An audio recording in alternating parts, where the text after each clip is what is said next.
જય દ્વારકાધીશ, જય માતાજી બધા મિત્રોને. કેમ છો? આજે આપણે બનાવીશું માંડવી પાક. ખાંડવાળું માંડવી પાક બનાવવા માટે આપણે એક વાટકો એક બી લઈ લીધા છે.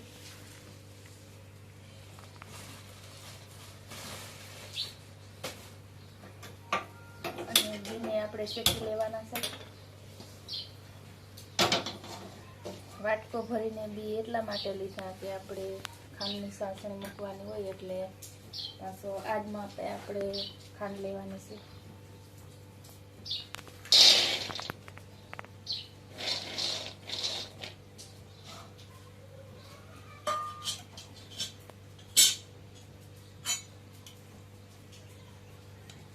બી આપણે આવી કડાઈમાં શેકવાના, એટલે બહુ બરે નહીં અને ફોતરી ઉખડે એટલા જ આપણે બી શેકવાના છે.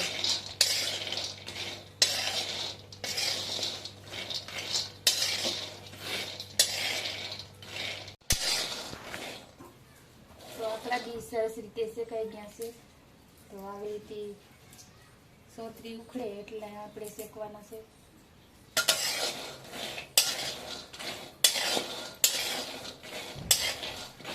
ફરી જાય એટલે બધી સોતરી આમાંથી ઉખડી જાય. જોઈ શકો છો, ટાણે પણ આપણે સોતરી ઉખડી ગઈ છે.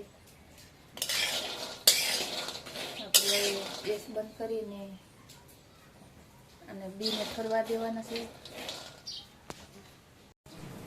તો આપણા બીમાં બધા ફોતરા ઉખેડાઈ ગયા છે, સરસ મજાના. જોઈ શકો છો.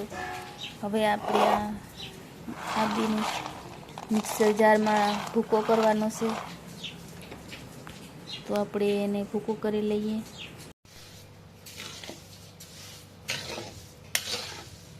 તો આપણે માંડવી પાકની સાહણી મુકાઈ ગઈ છે. હવે આપણે 10 મિનિટ સુધી આપણે ખાંડ ઓગળે ત્યાં સુધી હલાવવાનું છે.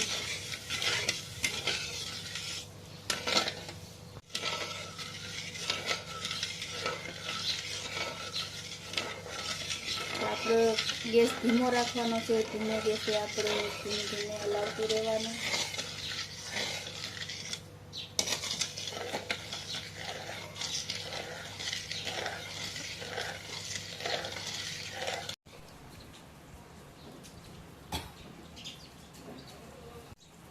તો આપણી સાહણી બનીને તૈયાર થઈ ગઈ. તો જોઈ શકો છો, આમ તાર આવે છે એટલે આપણી સાહણી પરફેક્ટ તૈયાર થઈ ગઈ.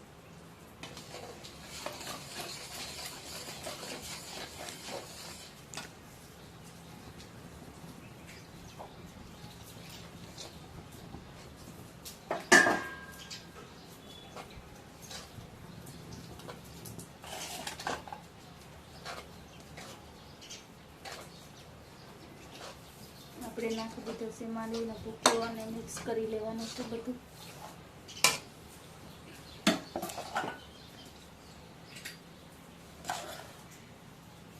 બે ચમચી આપણે રવો નાખી દઈશું.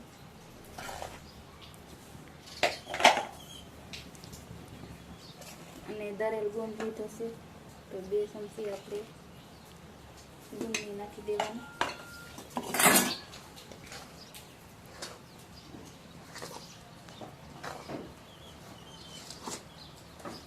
દરેલો ગુંદ નાખવાથી માંડવી પાકનો સ્વાદ બહુ સરસ આવે છે.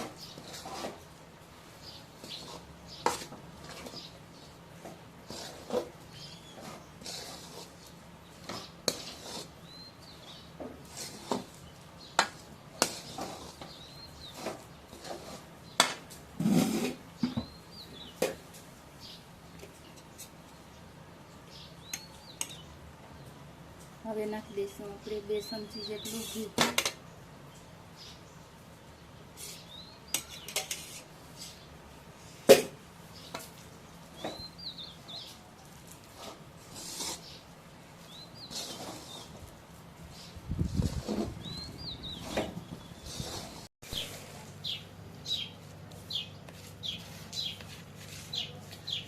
તો આપણો માંડવી પાક બનીને તૈયાર થઈ ગયો છે. જોઈ શકો છો મિત્રો.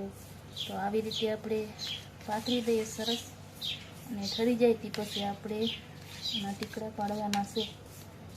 તો આપણે પંખે અડધી કલાક જેવું તો ઠરવા દેવું પડશે. તો આપણો માંડવી પાક બનીને તૈયાર થઈ ગયો છે. જોઈ શકો છો કેવા સરસ મજાના ઓછા અને સરસ ટુકડા બની ગયા. બહુ કઠોળ પણ નથી બીનો, જોઈ શકો છો.